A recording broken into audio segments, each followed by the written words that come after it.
amou ao mundo que lhe deu seu Filho único.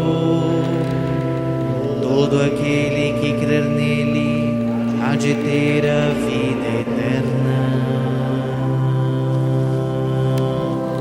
Louvor e glória a ti, Senhor, Cristo, palavra de Deus, Cristo, palavra de Deus.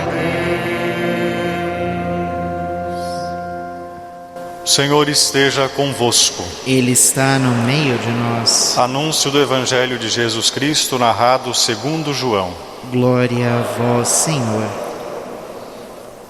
Estava próxima a Páscoa dos judeus e Jesus subiu a Jerusalém e no templo encontrou os vendedores de bois, ovelhas e pombas e os cambistas que estavam aí sentados. Fez então um chicote de cordas e expulsou todos do templo, junto com as ovelhas e os bois, e espalhou as moedas e derrubou as mesas dos cambistas. E disse aos que vendiam pombas: tirai isso daqui. Não façais da casa de meu pai uma casa de comércio. Seus discípulos lembraram-se mais tarde que a Escritura diz: o zelo por tua casa me consumirá. Então os judeus perguntaram a Jesus: que sinal nos mostras para agir assim? Ele respondeu: destruí este templo e em 3 dias eu o levantarei. Os judeus disseram: 46 anos foram precisos para a construção deste santuário e tu o levantarás em 3 dias? Mas Jesus estava falando do templo do seu corpo. Quando Jesus ressuscitou, os discípulos lembraram-se do que ele tinha dito e acreditaram na Escritura e na palavra dele. Jesus estava em Jerusalém durante a festa da Páscoa. Vendo os sinais que realizava, muitos creram no seu nome. Mas Jesus não lhes dava crédito, pois ele conhecia a todos e não precisava do testemunho de ninguém acerca do ser humano, porque ele conhecia o homem por dentro.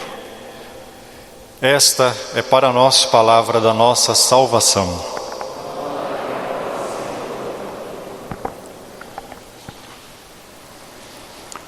Queria novamente acolher cada um de vocês que estão nesta celebração, participando aqui na São Francisco, e também acolher os nossos amigos que celebram conosco através do YouTube da Paróquia São Francisco de Assis. Juntos formamos uma só família, o mesmo coração neste momento de oração.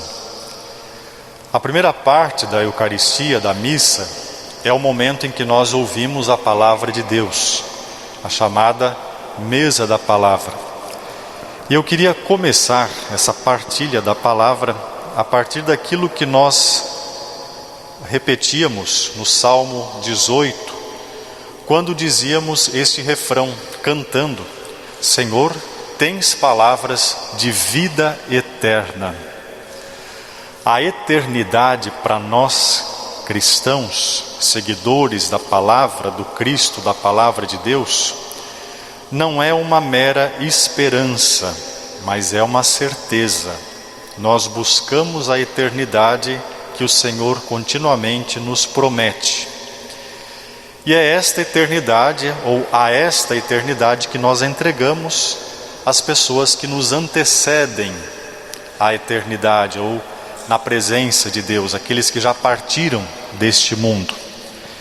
Senhor, tens palavras de vida eterna. Se nós estamos aqui nesta manhã, cultivando a fé, a nossa religião, é porque nós acreditamos também e buscamos esta eternidade.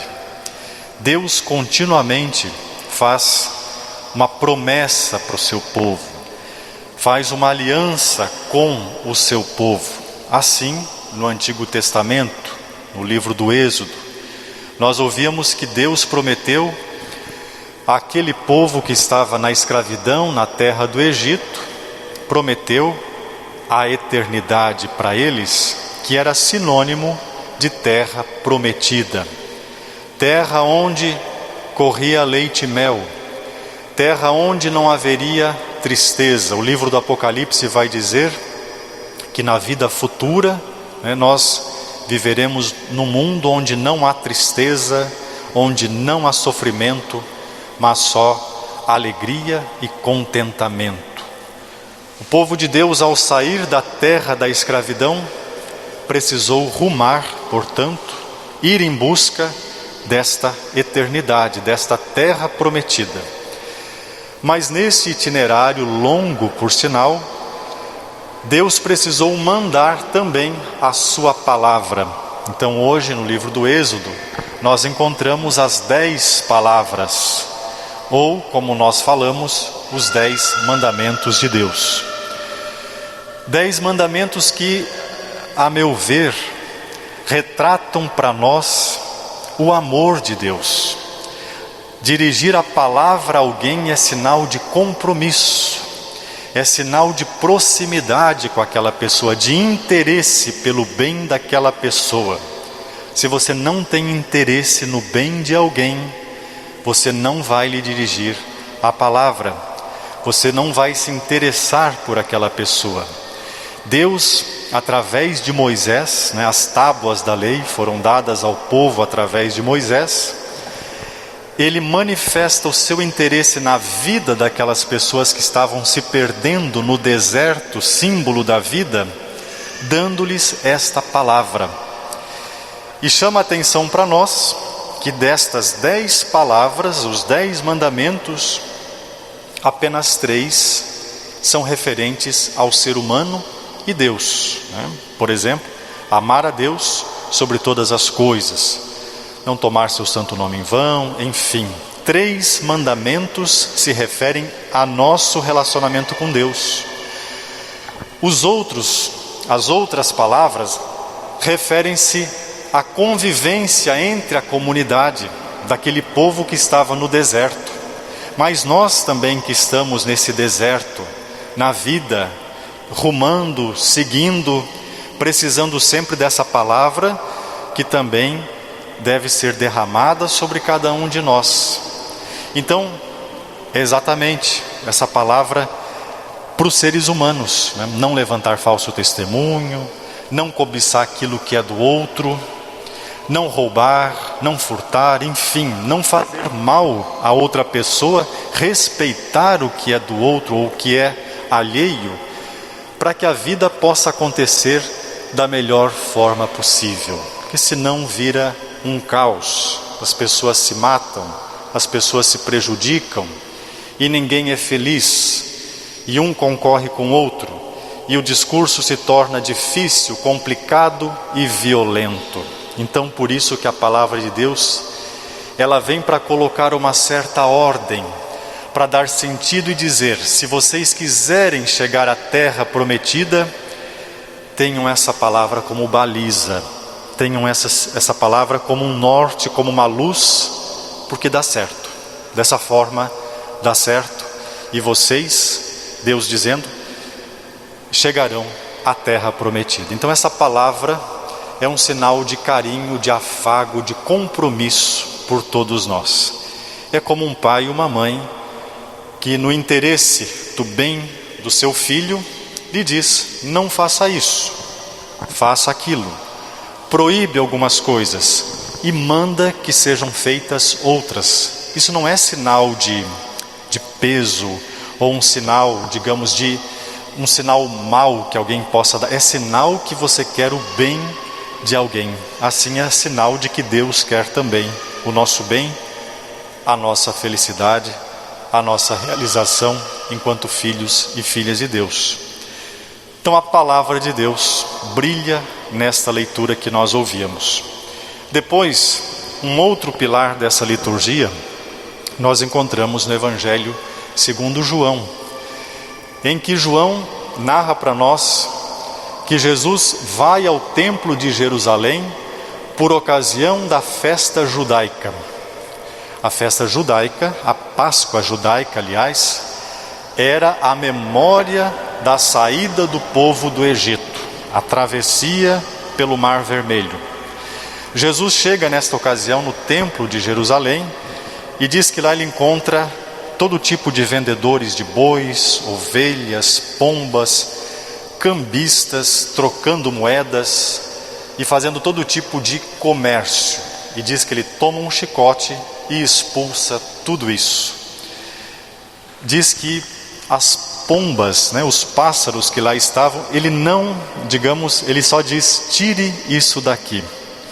Interessante que José e Maria, quando foram ofertar o sacrifício pelo nascimento do filho, eles oferecem a Deus um casal de pombinhos, um casal de pássaros. As pessoas mais simples ofereciam animais também menores, mais baratos. Esse evangelho mostra, por detrás de tudo, que havia uma grande exploração, e isso incomoda Jesus. A exploração econômica, a exploração que geralmente prejudica os mais frágeis, aqueles, digamos assim, economicamente menos poderosos. Então Jesus faz uma espécie de purificação do templo, para dizer: voltemos àquilo que é essencial. E Jesus remete também à proposta, ou ele chama à luz, mostrando o seguinte: o verdadeiro templo é o seu próprio corpo. Por isso que ele diz, ao ser perguntado: que sinal nos mostras para agires dessa forma? Ele diz: destruí esse templo e em 3 dias eu o reerguirei novamente. Lembrando aquilo que Paulo vai dizer, que todos nós somos templos do Espírito Santo. Então cada um de nós também somos templos do Espírito Santo. Mas Jesus também transforma o seguinte, ele diz: agora a verdadeira Páscoa será exatamente a minha morte, a minha passagem, a destruição desse corpo que será reerguido pelo amor, pelo poder e pela força da ressurreição que vem de Deus, e ressuscitará Jesus. Ao expulsar os chamados vendilhões do templo, com os seus bois, ovelhas, pombos, ele diz: não é mais este sacrifício que agrada a Deus, mas é o sacrifício de uma vida que se doa, é o sacrifício de uma vida que sabe dar-se, amar, respeitar, tolerar, compreender, dialogar, unir o que está dividido, o que está, digamos, separado.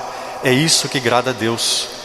Lembrando aquilo que também diz o profeta Joel, que nós sempre lemos na abertura da Quaresma: rasgai o coração e não rasgai as vestes. Quer dizer, para Deus vale o que está dentro do coração do ser humano, e não mais aqueles sacrifícios que para nós soam até uma coisa assim bizarra, aquela fumaça como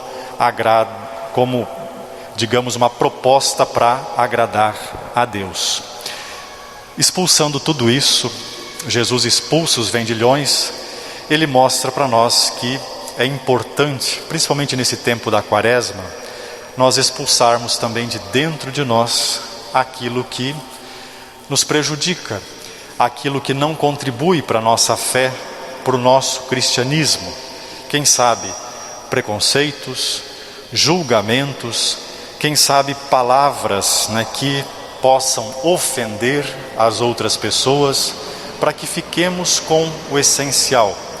Lembrando que nós todos somos casa onde habita Deus, precisamos de uma casa para juntos rezarmos, para juntos nos vermos, encontrarmos, ouvirmos, aprendermos com a palavra de Deus, mas ficarmos com aquilo sempre que é mais essencial. Acredito que esse é o sentido primeiro da Quaresma. Lembrar, claro, que nós somos batizados, somos também ressuscitados com o amor de Cristo, mas também continuamente devemos tirar de nós o excessivo, aquilo que não nos leva a lugar nenhum, aquilo que muitas vezes pesa na nossa caminhada, rumando também à terra prometida.